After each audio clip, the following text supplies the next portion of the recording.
So we are in a Psalm 82 season right now as we are transitioning into a new epoch of the church where God is literally restoring the foundations in the ancient blueprint that he had originally intended for his ecclesia, that was actually stolen by people who were in authority that were massively demonized. God presides over heaven's court, or in other translation, the council of the gods.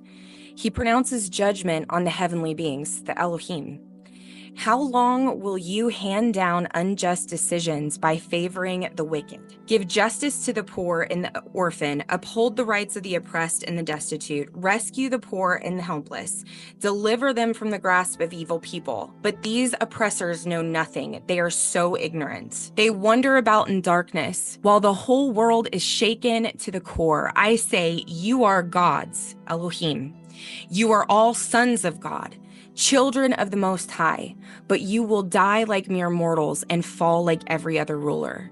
Rise up, O God, and judge the earth, for all the nations belong to you. Have you ever read this passage and been like, we're born sons of God, but they're gonna die like mortals? Who is he talking about? I remember the first time I read this, I was like, what in the world? Who is he talking about? He's talking about immortals. I didn't know that there were any other sons of God. I thought Jesus was the only begotten Son of God. I'm going to go ahead and I'm going to challenge you here, and I'm going to let you know that King James, who obviously translated the King James Version of the Bible, was actually a Freemason. And there are lots of words like this. I actually went to different translations, and we need different translations. And it's not that the King James Version is not usable. It is, and I love Strong's Concordance, but it's that there are things that are like veiled through the text because we don't know the original language. And because those who translated the King James Version, or were commissioned to translate it, I should say, they were monks that were over the Holy Roman Catholic Church. They knew that if the common people had scripture, then it meant that the common people would have power and they would have authority. They didn't want that because they lived in a monarchy, man-made monarchy, right? Monarchies don't want the people to have power. So you have to understand that the early church was actually a threat to the empires because they believed that their God was their king, and they were only in subjection to their God's rule, which made man-made rulers very uncomfortable.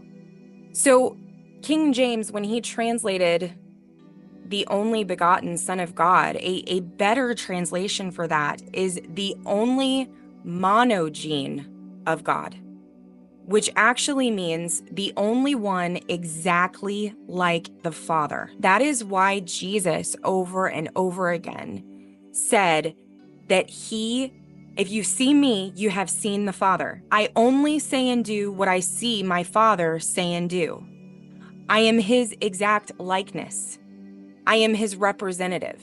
It was because he wasn't the only Son of God. He was the only one just like God. Now, these Elohim, these sons of God, are obviously not like their Father, okay? So you have to understand Elohim is not a name.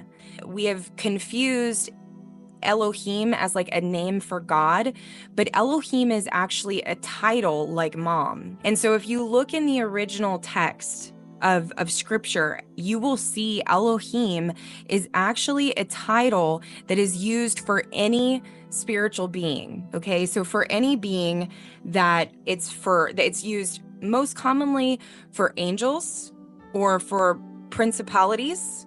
It's used to reference demons. It's used to reference ghosts. Samuel, like when he's brought back by the witch of Endor by Saul, he's actually, in the text there, Elohim is used to describe Samuel's ghost. It's a spiritual being. Now but here's the other thing. When you're thinking in terms of Elohim being a title, I want you to think of it like I'm a mom. Okay, so I'm a mom, but I'm a mom to only certain kids. So if you put me in a lineup with Emily and Harmony and other moms, and then you call in my kids, Samara and Ari, and you say, which one is your mom? They're going to know Mom Krista, not Mom Harmony. So this is the same way that the ancient peoples around the globe, okay, would have looked at Elohim. Each culture had their own Elohim that they recognized as their own.